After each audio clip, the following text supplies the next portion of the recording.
Bismillahirrahmanirrahim. Assalamualaikum warahmatullahi wabarakatuh. Ya saudaraku, hari ini saya akan membahas tentang 500 triliun yang kata Pak Luhut Binsar Panjaitan, seorang purnawirawan terakhir berpangkat jenderal, yang mengatakan bahwa ada kebocoran hampir 50% atas bansos sebesar 500 triliun. Banyak banget itu kan. Negara kita sedang dalam posisi yang sangat kekurangan.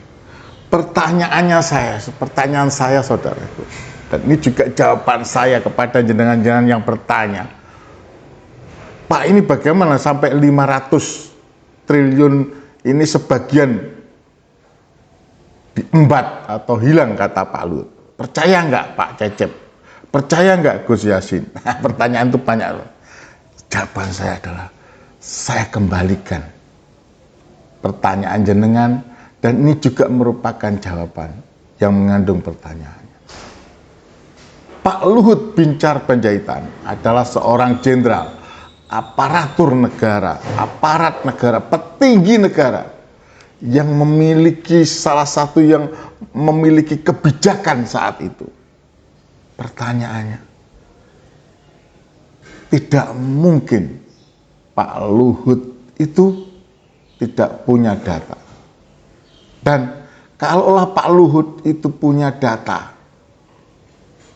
kenapa sebagai aparat penegak, salah satu aparat petinggi negara, tidak melaporkan?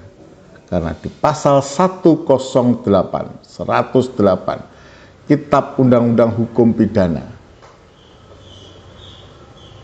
di poin atau di ayat 3, memerintahkan pegawai negeri untuk memberitahukan adanya kejahatan korupsi.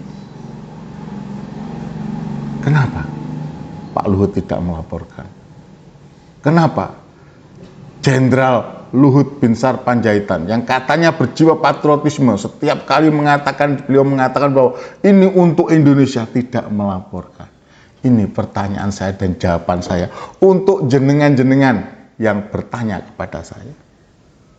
Kita tunggu. Sebelum saya insya Allah melaporkan masalah ini, peristiwa ini, kasus ini ke KPK, saya berharap Pak Luhut Binsar Panjaitan yang seorang jenderal berani melaporkan. Jangan hanya berani kowar-kowar. Saya tidak mengatakan asal kuar-kuar. Saya yakin yang namanya Jenderal Luhut Binsar Panjaitan tidak asal ngomong. Tapi siapa yang mendalilkan, siapa yang menuduh, siapa yang mendalilkan, dia harus membuktikan.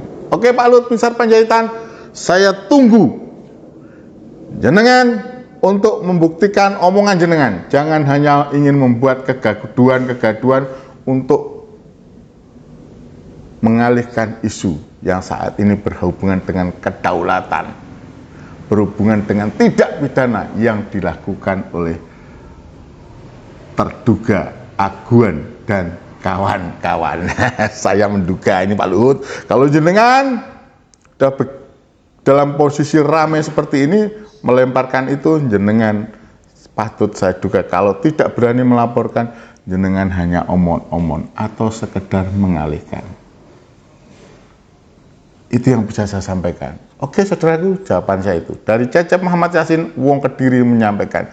Fisabil haq fastabiqul khairat. Wassalamualaikum warahmatullahi wabarakatuh. Tetap bersama Cecep Muhammad Yassin, kita tidak harus teriak NKRI harga mati. Kita buktikan kepada mereka, kita bergerak melawan setiap kezaliman yang merongrong negeri ini. Tidak perlu hanya omong-omong teriak-teriak NKRI harga mati kayak orang seberang. Tapi kita buktikan, kita berusaha untuk melihat fakta atas negeri ini yang benar-benar dalam kondisi saat ini memprihatinkan. Oke saudaraku, ingat, Palestina memanggil kita. Sisihkan rezeki jenengan untuk Palestina. Mereka saudara kita. Sip. Sampai jumpa.